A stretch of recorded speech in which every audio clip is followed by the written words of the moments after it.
মাঝরাতে অভিজ্ঞান দত্তর ঘরে হানা দিয়ে সব প্রমাণ লোপাট করলো কম্পাস। কম্পাস ধারাবাহিকে দেখা যায় রেশমিকার নাম্বার থেকে কেউ মেসেজ করে রেশমিকার ঘরে ডেকে নিয়ে গেছিল কম্পাস, আর কম্পাস সেটা প্রমাণ করে দেয়। আর এটা দেখে প্রমাণিত হয়ে যায় যে কম্পাসকে কেউ ইচ্ছা করে ওই ঘর থেকে সরিয়েছে, আর সেই মুহূর্তে বিহানের ঘরে কেউ ঢুকেছে। কম্পাস কিছু করেইনি, আর এই বাড়িতে ডক্টরের পরে কম্পাসই একমাত্র দক্ষ।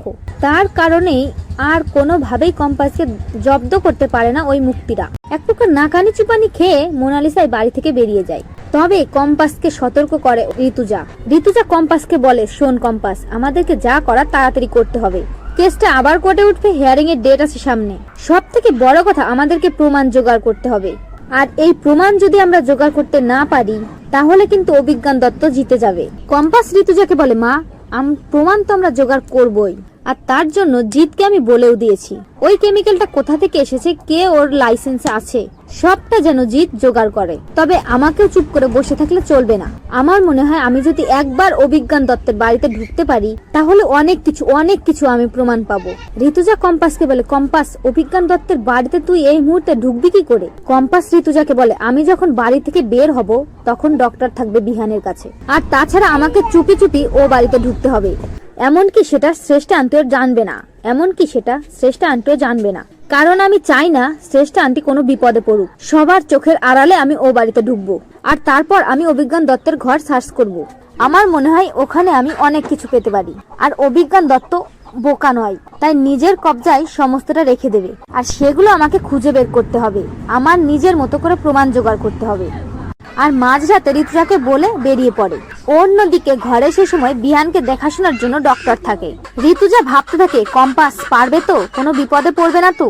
এই মুহূর্তে কম্পাসের নামে কেস চলছে। কম্পাস এভাবে যদি অভিজ্ঞান দত্তের বাড়িতে হানা দেয় কোনো ঝামেলা হবে না তো? অন্যদিকে কম্পাস একটা চাদর মুড়ি দিয়ে অভিজ্ঞান দত্তের বাড়িতে চুপি চুপি ঢুকে যায়। যখন দরজা খোলা থাকে কম্পাস চুপি চুপি অভিজ্ঞান দত্তের বাড়িতে অভিজ্ঞান দত্তের ঘরে খাটের নিচে লুকিয়ে থাকে। আর ঠিক তখনই অভিজ্ঞান দত্ত ঘরে আসে আর ঘুমিয়ে পড়ে।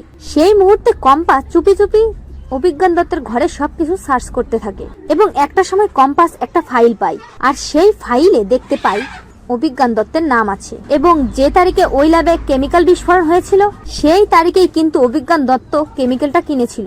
এই দুটো কেমিক্যাল এক কিনা এবার সেটাই দেখার পালা। কম্পাস ওই ফাইলটা নিয়ে অভিজ্ঞান দত্তের ঘর থেকে যখনই বের হতে যায় তখনই একটা ফুলদানি পড়ে যায়, আর সেই শব্দে অভিজ্ঞান দত্ত চিৎকার করে ওঠে, কে কে? কম্পাস লুকিয়ে পড়ে, বুঝতে পারে না কিভাবে এখন ঘর থেকে বের হবে। অন্যদিকে অভিজ্ঞান দত্ত যথেষ্ট চালাক, ভাবতে থাকে এ ঘরে কেউ ঢুকেনি তো আবার, এই ঘরে অনেক কিছু আছে, অনেক প্রমাণ দিয়ে আছে, কারো হাতে পড়ে গেলে ঝামেলা হয়ে যাবে। বৌমা নিশ্চয়ই এখন আমার সাথে পাঙ্গা নিতে আসবে না, আর মোনা প্রশ্নই ওঠে না। তাহলে এই শব্দটা কোথা থেকে আসলো, নাকি আবার বিড়াল টেরাল ঢুকলো?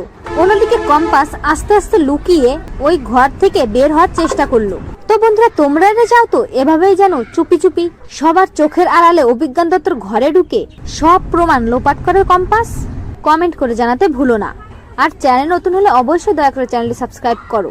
আর কম্পাস ধারাবাহিকের নতুন আপডেট পেতে অবশ্যই ভিডিওতে লাইক, শেয়ার, কমেন্ট করতে ভুলো না।